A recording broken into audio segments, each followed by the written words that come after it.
Praise the Lord. Welcome to Damaris faith. Praise the Lord. ఈరోజు మనకు కలిగే సమస్యలను సమాధానంగా కూడా పరిష్కరించవచ్చు అనే విషయం గురించి మాట్లాడుకుందాము. మనము ఎక్కువగా ప్రేమించే వారితో కొన్నిసార్లు సమస్యలు వస్తాయి.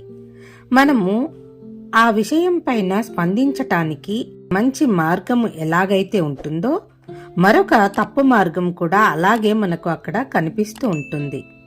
కాబట్టి మనము జాగ్రత్తగా ఆ విషయం పైన స్పందించటానికి ప్రయత్నం చేయాలి. అయితే యేసును సిలువ వేసే సమయంలో యేసయ్య కూడా ఒక సమస్యను ఎదుర్కొన్నాడు. అదేమిటంటే యేసయ్య శిష్యులలో ఒకరైన పేతురు యేసును ఎరుగనని 3 మార్లు బొంకుతాడు. 3 మార్లు కూడా యేసు అంటే నేను ఎరుగను అని చెప్తాడు. అదే సమయంలో యేసు పేతురు వైపు చూసి మౌనంగా ఉంటాడు, కానీ దానికి ఏ విధంగానూ స్పందించలేదు. యేసు సమస్యను ఎదుర్కొన్నప్పుడు, అనగా ఆయనను గూర్చి అబద్ధమాడినప్పుడు ఆయన మౌనంగా ఉన్నాడు. ఆయన కోపము చెంది ఉండవచ్చు, కానీ అంత కష్ట సమయంలో కూడా ఎలాంటి పాపము చేయలేదు, ఎలాంటి మాట తూలలేదు. ఇంకొకసారి ఎవరైనా నీతో పోట్లాట పెట్టుకున్నప్పుడు నీవు నిశ్శబ్దంగా ఉండి సమాధానంతో సమస్యను పరిష్కరించుకోవాలి. బైబిల్లో ఒక వాక్యం ఉంటుంది, పావురము వలె నిష్కపటంగా ఉండి పాము వలె వివేకము కలిగి ఉండమని. మత్తయి సువార్త 10వ అధ్యాయము 16వ వచనంలో ఇలా వ్రాయబడి ఉంటుంది, ఇదిగో తోడేళ్ల మధ్యకు గొర్రెలను పంపినట్టు నేను మిమ్మును పంపుచున్నాను గనుక పాముల వలె వివేకులను పావురముల వలె నిష్కపటులునై ఉండుడి. ఎవరైనా ఇతరులు ఏదైనా హాని కలిగించినప్పుడు కానీ, మనస్సు నొచ్చుకునేలా మాట్లాడినప్పుడు కానీ, దానికి తగిన సమయంలో తగిన రీతిగానే మనము స్పందించాలి. ఎదుటి వారు చేసిన తప్పు వారికి తెలియచేసేలా మనం ప్రయత్నించాలి. పాము ఎలాగైతే వివేకంతో ఉంటుందో అలాగే మనం కూడా వివేకంగా వ్యవహరించాలని.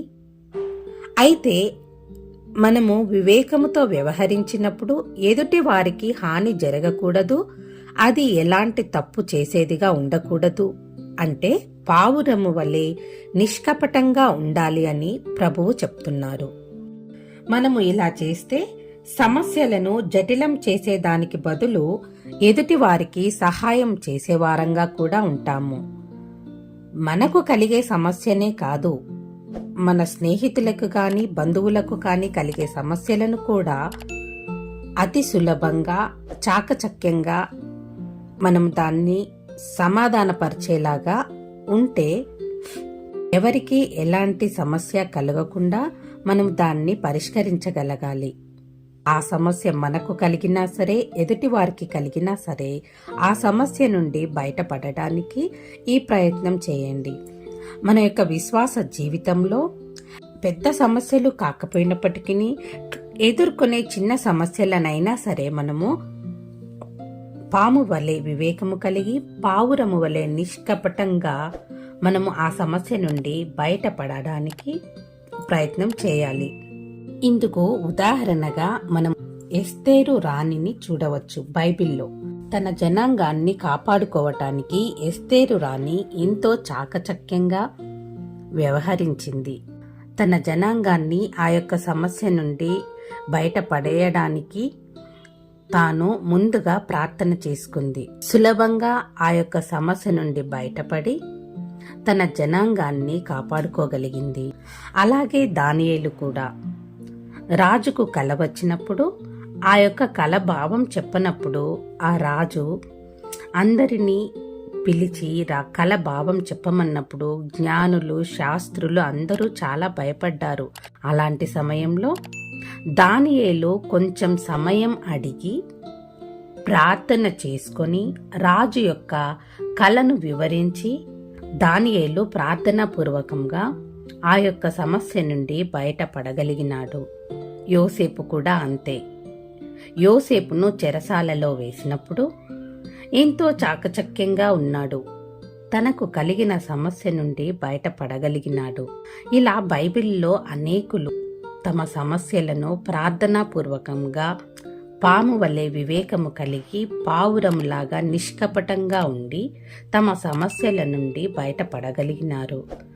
మనము కూడా అదే విధంగా మన యొక్క సమస్యల నుండి బయటపడడానికి మనము ముందుగా ప్రార్థన చేసుకొని ఆ సమస్య నుండి బయటపడటానికి ప్రయత్నం చేయాలి. ఈ యొక్క వాక్యం గనక మీకు నచ్చినట్లయితే please like and share, subscribe my channel. ఇలాంటి మరెన్నో కథల కోసము, వాక్యం కోసము, పాటల కోసము please like and share, subscribe my channel. Thank you. Praise the Lord. Thanks for watching. God bless you all. Praise the lord.